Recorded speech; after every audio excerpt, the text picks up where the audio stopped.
time I ever tried any I was about 7 or 8, any mind-altering substances. I smoked weed for the first time, also cigarettes. I used to steal cigarettes from my parents at a young age. It wasn't so much smoking cigarettes or the weed. It was the adrenaline rush I got from doing something I wasn't supposed to do. And I was instantly drawn to that unrighteous act. Yeah, there was like the two voices that were going on in my head, and I was always drawn to that unrighteous voice, doing the wrong thing for the wrong reasons. But that quickly escalated to stealing alcohol and liquor from my parents. I was drinking pretty regularly by the age of 10, 11. By the age of 12, I almost died of alcohol poisoning. 2 girls in the hospital. They had their stomachs pumped. I woke up in a field the next day covered in vomit from head to toe. I was about 11 and a half maybe. I felt like I was like near death, probably because I was. I remember walking, it was about a mile walk home. I lived out in the country, Sioux Hill, and I couldn't drink enough water. I got home, my mom didn't want to look at me. She got a call from these girls' parents, they're in the hospital, literally on their deathbed. I don't think she realized the severity of the situation though. My parents worked a lot, so they were kind of not really around a lot. Me and my brothers raised each other. I couldn't get out of bed for 3 days. I couldn't drink enough water. It did not deter me at all. As a matter of fact, I wanted to drink more. Yeah. So yeah, that was I started drinking as much as I could, stealing as much alcohol from my parents or my friends' parents as I could.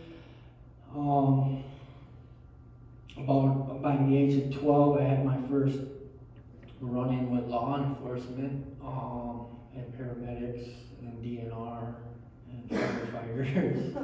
We stole a bunch of weed from my brother and some fireworks from one of my friend's parents. And we were in this field, lit this field on fire. My friend was lighting fireworks. We were literally in like this tree. It was like 5 acres, and there was like one patch of trees, and we were hiding in the trees so we could smoke weed. And he decided to start lighting fireworks.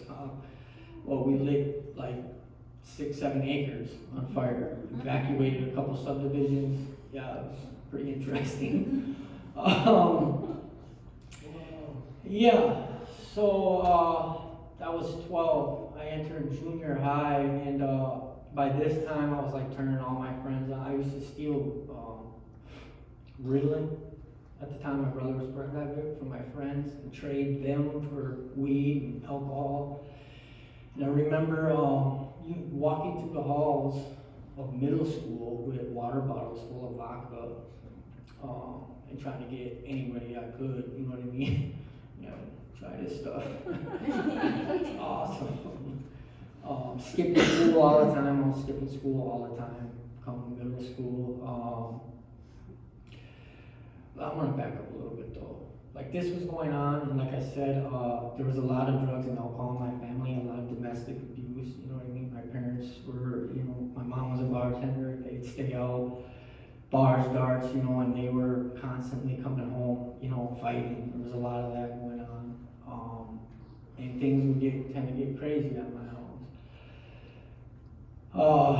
At one point, it got so bad at my house, my parents were fighting, and all of a sudden I hear like 5 gunshots go off, right?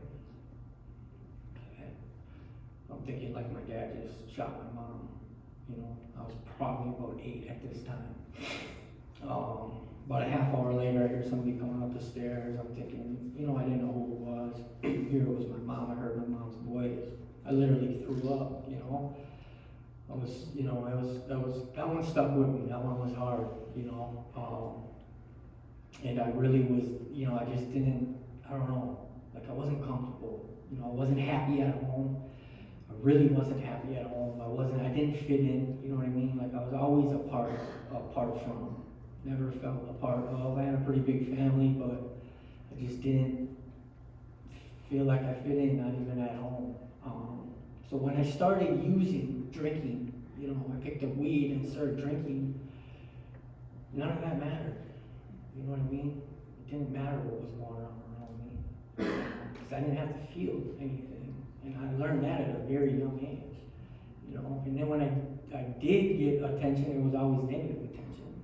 It was getting in trouble, you know, catching cases. And so then I moved about 13, I moved here, 14. I moved here, and that's when I started, I got hooked up with some people, and Oxycontin was a thing that tried one of them for the first time. Yup, this is it. Yeah. This is what I'm doing. I don't care what anybody else says.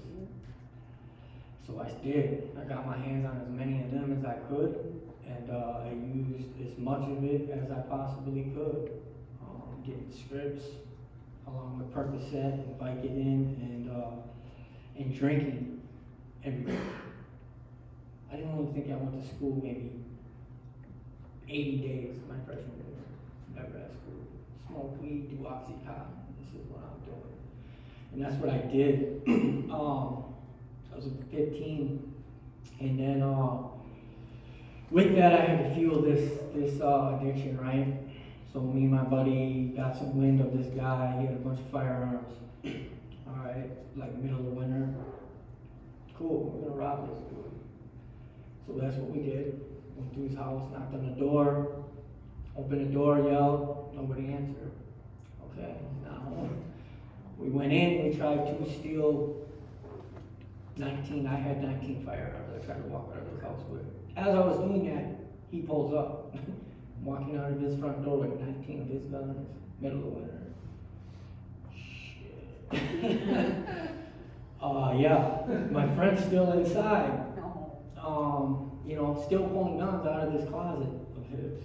So I drop these guns, I run through the house to try and, to warn him, right, to the back door. And by the time I hit the back door, started running down the alley, I had the entire neighborhood chasing me. I don't even know where all these people came from so fast. There was like all these people were like chasing me. I made it like 2 blocks. He literally walked out of the house. Anyways, that case ended me up at Marquette FBI headquarters, hooked to a lie detector test 3 different times, trying to find out who this other person was, right? 15. Sitting in FBI headquarters, looking at all kinds of home invasion, theft of movable property, 19 counts. Yeah. So that was my first real running with the law, right?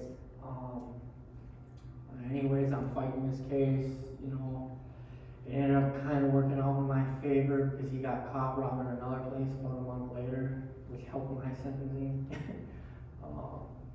And I got put on a bunch of paper there. Still didn't stop me, still didn't deter me. You know, these negative consequences didn't really matter. As a matter of fact, I wore it like a badge of honor at that time. I was proud to do this. This is who I am, you know what I mean? This persona that I was building up, that I wanted everybody to see, you know, to fear me.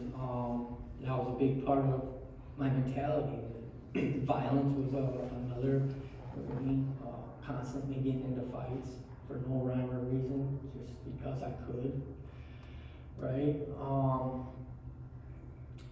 So, you know, I'm in paper, I get kicked out of Menominee School, I end up coming to Marinette, and by this time, this was like 16, maybe 17, the whole world, my family, judges, POs, I've been on paper about 3 years now, telling me that I'm a drug addict, I have a drug problem, I need to stop using drugs, right? Okay, all right, I couldn't. I tried to stop, I couldn't stop. I was about 16 at a very young age still yet. I couldn't stop. I tried and that was not the answer. I put the drugs on and maybe in a couple of days I want to kill myself. Literally. I'm not stopping because I'm miserable. So unless you can give me a solution for this, you know what I mean? I'm just gonna lie or whatever I have to do, you know what I mean? But I couldn't stop. I didn't want to tell everyone else that at this time, you know. So I lied, you know what I mean, and put on as much as I could that I had my stuff together, but really I didn't. You know what I mean? I was a severe drug addict and alcoholic, drank every single day, fought at least 5-6 times a week, and used as many drugs as I possibly could by 17. And I didn't like just using just a drug. I didn't have a drug of choice at this time. I wanted as many different types of drugs as I could get, and I would use them at the same time. I just wanted to stay on that edge, like death's doorstep. That's where I was comfortable. That's how I used drugs. I just wanted to be completely oblivious and disconnected from reality. And it took me to some really, really dark places. I thought it was pretty bad then. Well, by 19, I was back in the courts on another gun case, burglary, theft of movable property, and alteration of firearms, right? Kind of, got lucky on that one too, because the guy that I did it with wanted to try and get one over on me and make a quick buck, so he took the gun and went to sell them without me knowing. Ended up selling them to an undercover ATF agent across state lines. Now I'm back in court. Nice. So I fight this case for about a year. Kind of worked out in my favor, like I said again, because he didn't really have a whole lot on me. He was the one that sold the guns, it was his word against mine. So I took a plea for a couple years probation.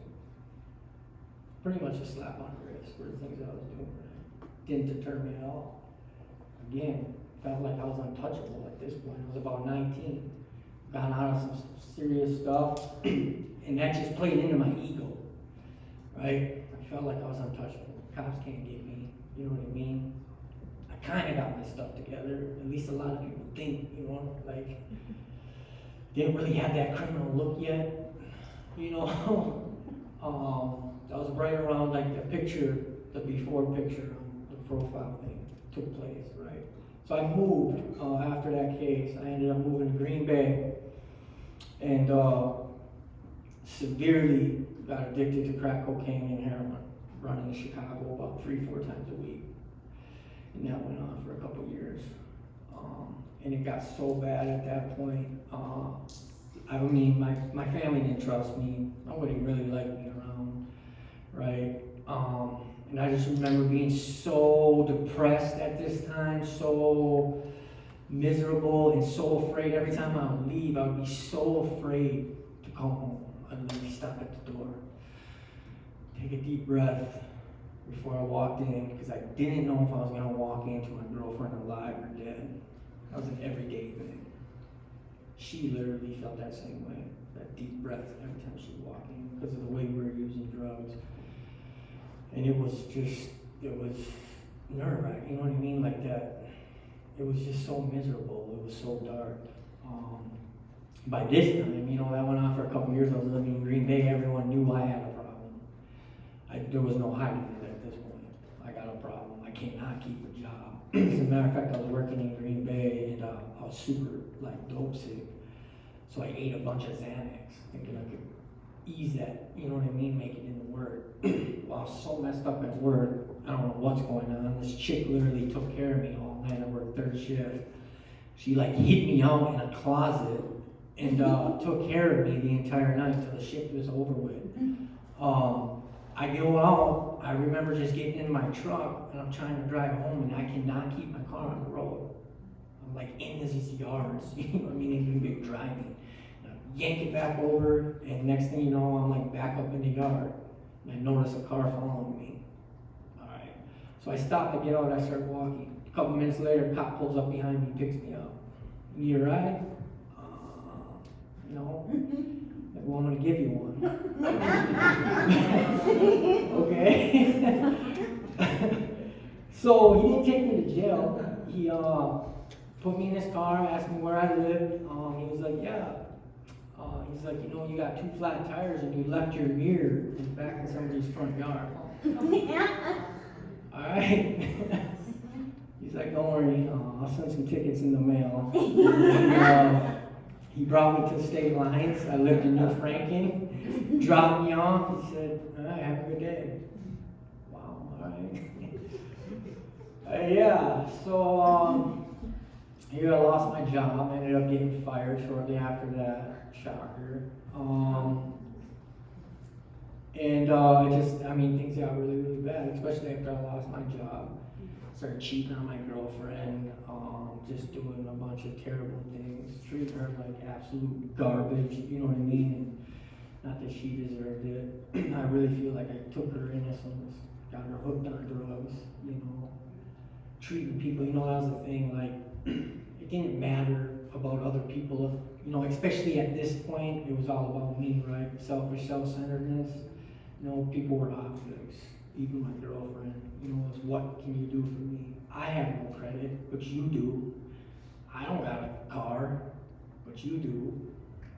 I cannot get a place on my own because I can't do anything right, but you can. So, you know, that was like the whole reason I really got with her. What could she do for me? And I used it to my advantage to the fullest. Took her for everything. Took her parents for over $200,000, cleaned their bank account out. Yeah, and they were absolutely amazing people, you know, just wanted to help, you know what I mean, wanted to help, took advantage of that, talked her into helping me take advantage of that, you know, and we did, and it fueled my addiction even more, right? So things are so bad, I never really at this point asked for help. I was about 22 maybe now. Remember, I mean, I'm blacked out for days at this point. I don't really, days are running together. No real recollection of what's going on, right? I remember waking up. I woke up one day, I don't know how many days I had been out, what had gone on, but like everything in my house is smashed, all my end tables and stuff. I'm like, what's up? She's like, yeah, you kept getting up, falling on your face, 2 tables and, okay. So all my end tables, coffee tables are smashed. I fall back out. At some point in this time, I made a call to my mom, bawling my eyes out. I don't recall this. This is her telling me this, right? Bawling my eyes out, said, Mom, I need help. I need help. She's like, well, what's up? I said, I need rehab, I need something. I'm not gonna make it. I'm going to die unless you can get me into a rehab now. And when I came to, when I actually woke up, what I could recall, my mom and dad are standing over me. You wanna go to rehab? Yes, yes I do. This is like January 11th, 2012. They said, all right, pack your bags, your flight leaves tonight. Nope. I cannot do that. Why not? Because I feel like shit. I gotta say bye to a couple people, and I didn't tell them this, but I needed a fix. I had to get high before I went to rehab, right? Let me get high, I'll figure out how to get sober. Type thing. And part of it, you know, I didn't really want to leave my girlfriend behind at this time. You know, I was like, well, what's she gonna do? Because she needed rehab as bad as I did. I knew that. She said, don't worry, we got, and she was in school at this time. So, you know, we're gonna get her to a place. Where?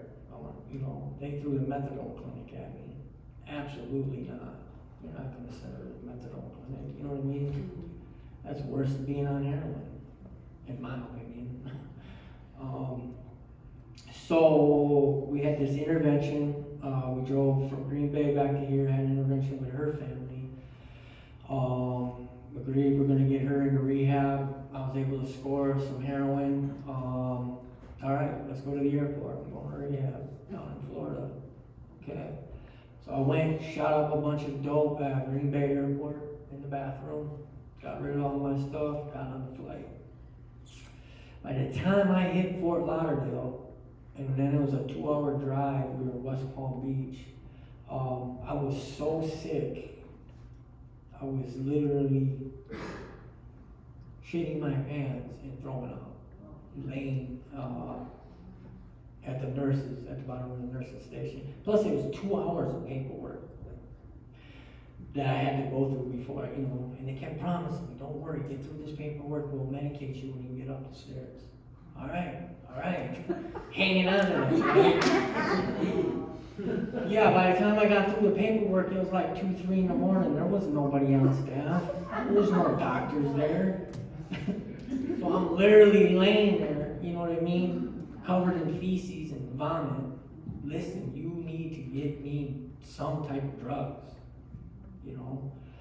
So they did. They called the doctor in, put me on some Subutex and a bunch of other clonidine and all this other stuff. Right, got me medicated, kind of leveled out, Go ahead, sleep it off. Did that. I was in rehab for like 3 months in Florida, which was really crazy because I literally get offered drugs like every day, right? Trap houses everywhere, For real. Found a gun in the bushes, like it wasn't, and it was actually a really nice rehab, But it seems like all the good rehabs are in the worst part of town. So that happened. I woke up the next day, and here walks. I thought my girlfriend was going to Dallas, Texas to rehab. She comes walking out.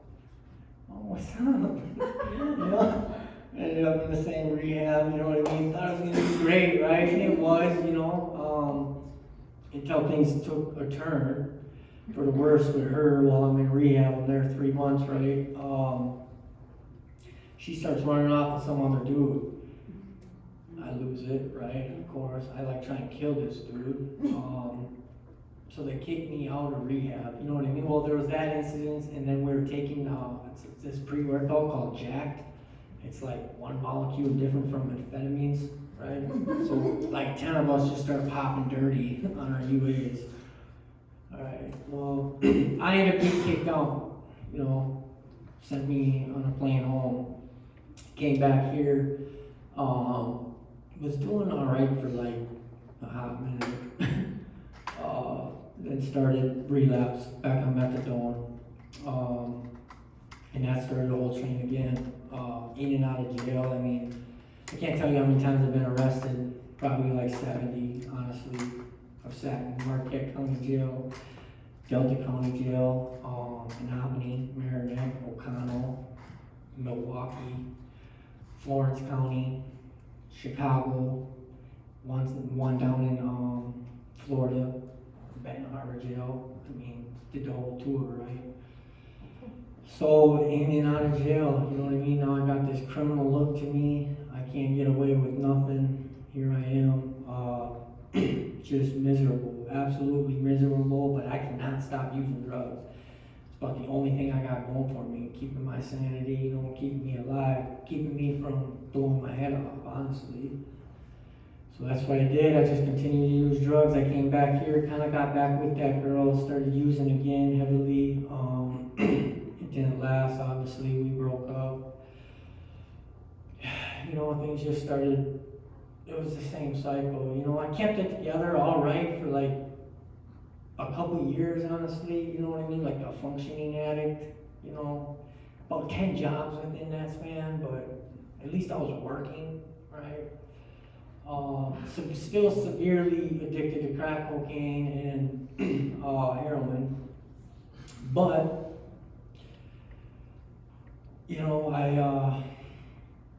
I still had my family support. They didn't trust me, you know what I mean? But they didn't give up on me. They were still there. They were still, trying to help me.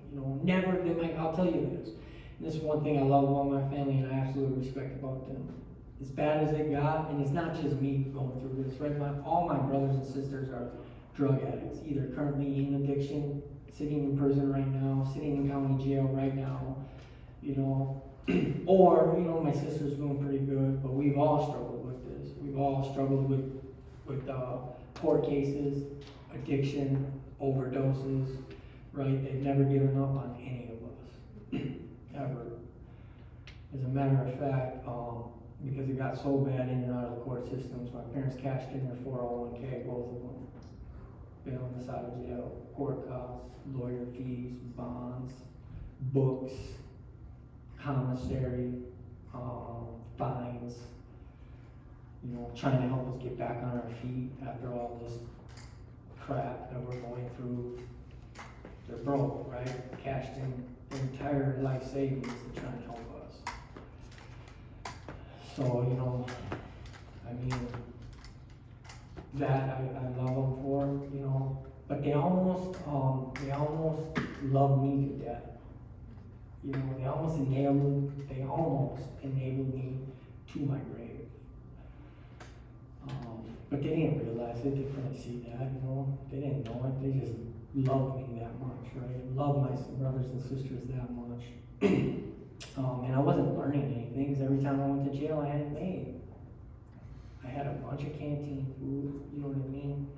I'm getting a lawyer, right? I'm gonna fight this thing, you know? Probably, you know, a lot of times I was getting bonded out. You know, I didn't really care about the fines. Either they help me pay them or whatever. Catch you on the next one. I'm not paying that. I didn't even know what a bill was, honestly. I didn't pay anything.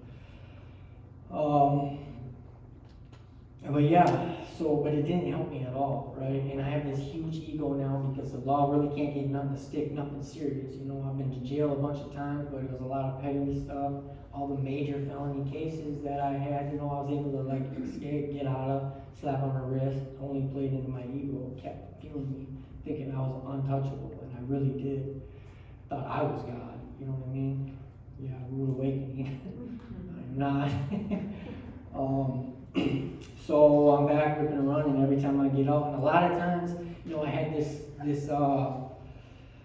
like I'm gonna stop, you know what I mean? I'm gonna do good. I'm gonna get sober, you know what I mean? Get my life together.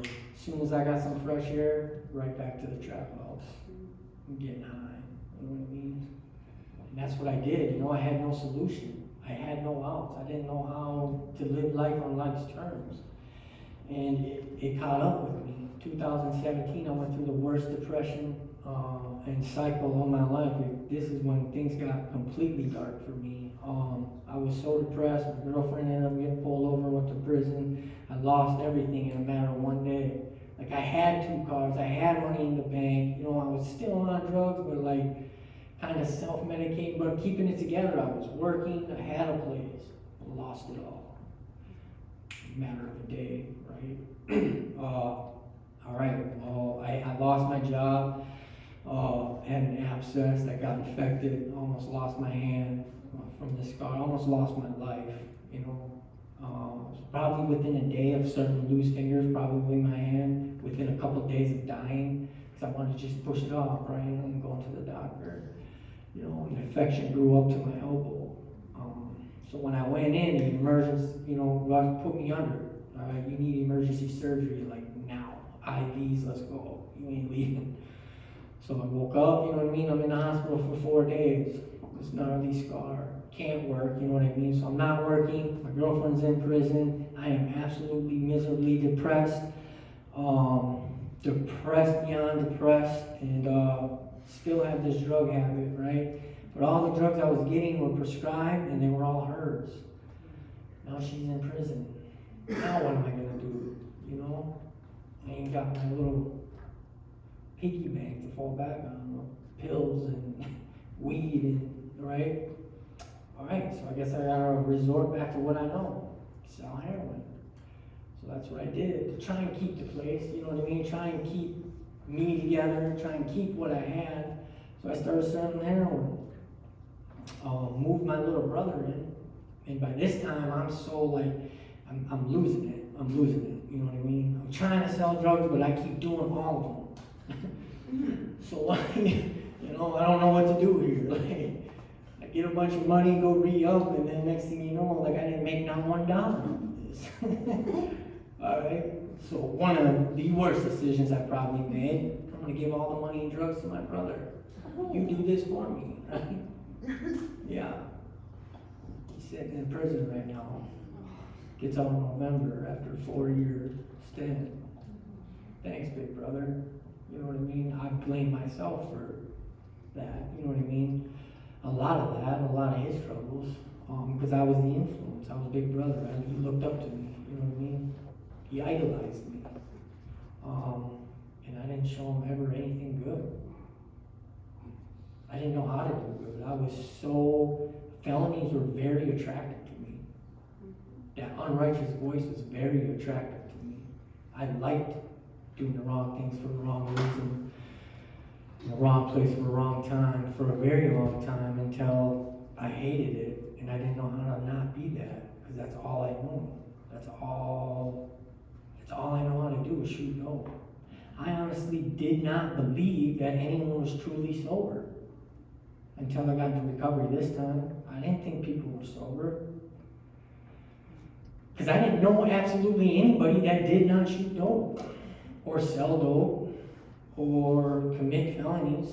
They were the only people I knew, you know. So this is going on. I give all these drugs to my brother. I black out for like 10 days trying to kill myself, right? Doing all the drugs I can think of. Drinking, shooting heroin, shooting cocaine, eating as many pills as I could eat, shrooms, doing acid, drinking for 12, 13 hours, sitting at the bar. I had a script at the time too, did all of them. I'm doing anything I can possibly do, as much of it as I possibly can. Trying to go to sleep because I never wanted to wake up again. But I couldn't sleep. My body just wouldn't shut down. My mind did. I completely blacked out. I have no idea what happened. Driving around town, showing up, screaming, just not even making sense, right? Showing up at people's houses. They have no idea what's going on with me. They really ain't trying to take my keys because they don't know what I'm capable of at this point. And that went on for like 10 days-ish, so I'm told. I don't really know. So now I'm right back in it. I'm just stuck in this muck, in this misery, miserable. Waking up every day and wishing I had not woke up. I just did not want to wake up, ever. You know, if I had the gall to pull the trigger, I probably would have, but I couldn't bring myself to do it. So I just thought I'd use as many drugs as I can. Maybe I'll get, you know, and I would tell myself this all the time, I am not lucky enough. Running around with pistols, right? Getting in shootouts in broad daylight, you know? Wishing maybe one of these bullets would catch me, honestly. So this is going on. I stabbed in the chest. Yeah, I got nicked alone. Stabbed in the leg. Around 2018-19, I went down to Milwaukee, right? This was after. All right, another crazy story. I'm on one of these vendors. I had this bag of bullets. I was going to give them to my plug because I got rid of my 9mm, right? But I'm up and I lost my mind. I lost the half gram and I'm coming down. I'm on like a 10-day bender. So my whole house is torn apart. I'm looking for this half gram. I'm sitting down. I can't stand it, right? So I stand up and I like throw this bag of bullets down, not thinking of it, you know what I mean? Just like mad. And it, like 3 bullets go off, blow up. Catch one in the leg, I got all this shrapnel all over me. What? Like, nobody's gonna believe this, right? Ain't nobody gonna believe this. I call my plug up, right? He ends up finally showing up. I got an ounce of mess spread out in my leg, blood everywhere, pools of blood, tied off with a bandana, and my dad walks in. Oh, God. Yeah, I'm probably gonna catch one of them bullets now. Yeah. He freaks out. He's calling the police. We all gather our stuff, run out the door. Yeah. So about 2 weeks after that, I'm in Milwaukee. We're gonna pick up a little bit of boy and girl cracking heroin for anyone that doesn't know. We get into this argument with this chick. And she's like talking, I don't know, she must have been high herself, but she was like saying that we were in somebody else's truck, right? So anyways, buddy jumps out, gun falls, hits the pavement, she's on the phone, we end up scoring the drugs, we get back in, we pull up like 7 blocks, and all of a sudden, you know, we pull over because we want to get high, we want to smoke some crack on the side of the road. And I don't know, in Milwaukee, like you can see 20 blocks down, right? Yeah. You're like 7. So I hear this truck kind of pull up, shut its lights off. I turn, as I'm turning back to look to tell him, like, hey, Pete, this vehicle, I hear mash the gas. Bow, bow, bow, bow, bow. Unload on us. Shoot the car up, right? He catches one in the arm. He's bleeding out. The bullet hit him here and exited the back of his arm. So, all right, I'm driving from the back seat, right? He's controlling the pedals. I'm steering his girlfriend. I thought she was dying. She was like screaming hysterically, not really moving. So I rush her to the hospital. We end up all going to jail. Obstruction, right, to the police. Because I'm not explaining this. You know, I tried. This is why you don't explain nothing to the cops if you can't, because you're going to get another charge. Obstruction. Right to jail. So I went to jail in Milwaukee. Got out like 3 days later. I'm back here now at this point. My buddy's down in Benton Harbor. He calls me up. His girlfriend is in jail down there. He needs help being on her own. I don't know why. I didn't even like this girl, and I did not want to drive all the way down there to bail her out. But if you need me to, all right. So I talked this girl I met that night into taking a ride with me because she's got a car, right? And a bunch of jewelry I thought we could pawn off down there, you know, for some drugs. So I end up talking her into this. I don't know how. We drive down there, they get into a fight, he jumps out, we're down there, we're stranded. We have no money, we just spent all our money on drugs, and we used all that, right? Don't really know where we are. I've been down there a few times, but I don't know nobody down there. And I'm on like a 10-day bender, you know, maybe like a 7-day bender. I was actually just out of jail on this point, when, like a week before the Milwaukee thing happened. This was probably 2 weeks after that. End up meeting up with the plug that I used to meet down there. He says, yeah, come over, you know what I mean? I got an idea, might be able to help you get some money. He's with this prostitute. She's got some checks, right? And I feel terrible because we're stranded, we're in the hood, you know what I mean? This girl's completely out of her element. She's scared to death, right? I just talked her into coming down here, you know what I mean? And now we can't get home. We do talk her mom into wiring us some money. Man, she comes from money. Her parents are like millionaires. But they know what time it is. They know what we're up to, right? Hey, I'll send you $80, just enough to get home. You ain't eating none of that. Hit the toll, hit the gas. All right. But I gotta get high before we go home. We got $80. So we take the $80, score some dough. This prostitute, she's got some checks. She said, all right, this is what you're gonna do. You're gonna go in there, you're gonna open up a bank account, cash this check.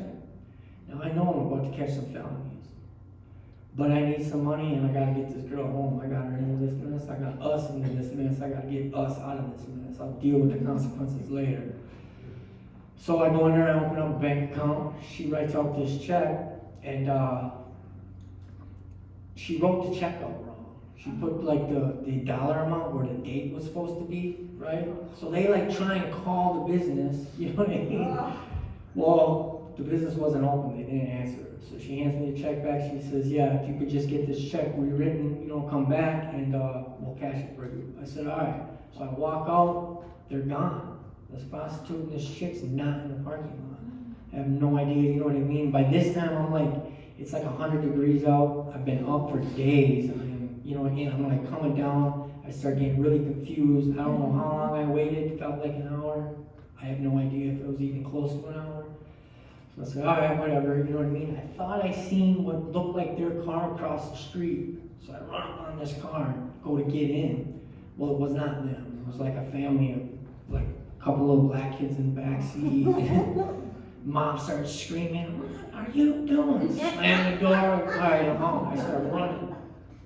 And I tried to jump in another car. I have no idea why, but I'm like super confused at this point. Same thing. So now I got 2 people following me on the phone with the cops, right? I run into the grocery store, buy a bunch of stuff. I don't even know what I was doing. Came out, you know, cops stopped me. I ended up falling into a drug-induced coma. They brought me to the emergency room down in Benton Harbor. I wake up a couple days later. My parents are on their way to come get me, right? Hospital got a hold of them. Drove me up here. My dad ended up, or Escanaba, my dad ended up turning me in. I slept the whole way. I had a warrant for my arrest in Delta County for missing court. Yeah. All right. Yeah. So I go to jail. I end up finding out that they kidnapped this girl, held her hostage for 3 days. Right. Held her for ransom for 3 days because they knew her parents had money. Something that she had talked about. You know, when we were at this rap house. So yeah, that's what happened there. Felt terrible. Came back up here, got out of jail out of there, came back up here, started selling drugs, and made it for about a year. Hooked up with this chick, living at a trailer here, and then you know, my house got raided September 11th, 2020. Cops kicked in my door, a couple of flashbangs. Said 9/11, the day your life changed forever. I was so mad at that time. That was like the worst day of my life, right? Well, it actually turned out to be the best day of my life. You know, sat in jail, and then I got out. I got out of jail. I took drug court, something I didn't really want to take. Right? I had all these resentments. I had like this hit list. Half the people in the drug court I was so mad at. Telling on me, my girlfriend cheating on me, right? Well, I get out of jail. May 3rd it was. 2021 in drug court, right? But at this point, you know, I thought about it for a month. I got into a really big fight with my family about taking this program. But I really thought about it, like, what am I gonna do? You know what I mean? I can go to prison. Time's easy. Sitting in jail is easy, but nothing's gonna change, and I knew that. What is gonna change? I've been to jail 100 times. You know, I said I cannot do this by myself. I knew I couldn't do this by myself. You know, maybe these people can help me. Maybe they can give me the help that I need. Maybe they can, you know what I mean? They know something I don't. They have a solution, right? So I said, all right, I'm gonna take drug court. So I got out to drug court. I got hooked up with a sponsor, and I was completely willing. When I got out of jail, I wrote myself this letter: do whatever anybody asks me to do for 1 year. See where I'm at. You know, wrote that promise to myself, to remind myself. So that's what I did. Whatever these people asking me, I'm gonna do it. I ain't gonna complain about it. I ain't gonna throw a fit about it. I'm completely willing to do whatever. You know, I got out of jail and I started working with my sponsor, you know, and started doing the things that he was asking me to do, which was build this, find God. You know, that's really, you know, working the 12 steps. Find God and build a relationship with Him. And that's what I started doing, you know. Started working steps, started dealing with my inner condition. Really looking at some hard truths. And the more I did it, every step that I got through, it was like freedom. There was this freedom, right? And it just kept growing. I could feel it inside me. It started coming here. You know, when I came here, I was right on the edge. You know what I mean? I didn't know what was going on. I didn't know what I wanted. You know what I mean? I just know I wanted change in my life, right? And one thing I noticed, people that were working the 12 steps, like HA, people that had Bibles in their hands, they weren't shooting dope. You know, they weren't struggling with life the way I was struggling with life. Yeah, they had problems. Everybody's got problems. But you know what I mean? They weren't completely throwing everything that they had away over these problems. They were able to deal with it. And even in them problems, they had joy in their life. Right? They were happy, joyful. They had like real relationships with people that had depth and weight. I said, I want that. I want that, and I'm going to do whatever I have to do to get that. Because I don't know what joy is. I've been so miserable for so long. I woke up for years wishing I had never woke up. How do I get out of this? I'm going to do whatever they're doing. You know what they were doing? They were praising God. They were chasing God. They were doing self-examinations, inventory, prayer, meditation. I'm going to do that. Today I chase God like I chase the dope man. Like I chase women. Like I chased that next big win at the casino. Like I was chasing these felonies. I I'm going to chase God like I chase every unrighteous thing I've ever done in my life. And that's what I do today. I chase God. And I cannot tell you, I get to be a part of instead of apart from today because of that, because of God. I get to be a part of Celebrate Recovery. I have a family today. I have you guys, I'm able to help grow the Fellowship of Heroines Anonymous.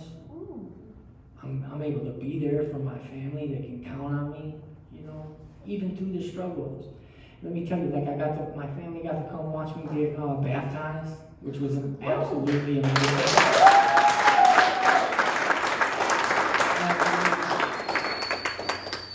I was able to, right after that, and I'm going to tell you, life is not perfect. Because right after I got baptized, my family got riddled with cancer. Right? But even in that, I don't have to destroy myself. The old me would have stole all my dad's cancer meds. Fentanyl patches, Oxycontins, Percocets, But today, I get to be a solid support. I get to bring peace to him. I get to bring joy to him. I get to bring scripture to him. Right? I get to tell him about Jesus.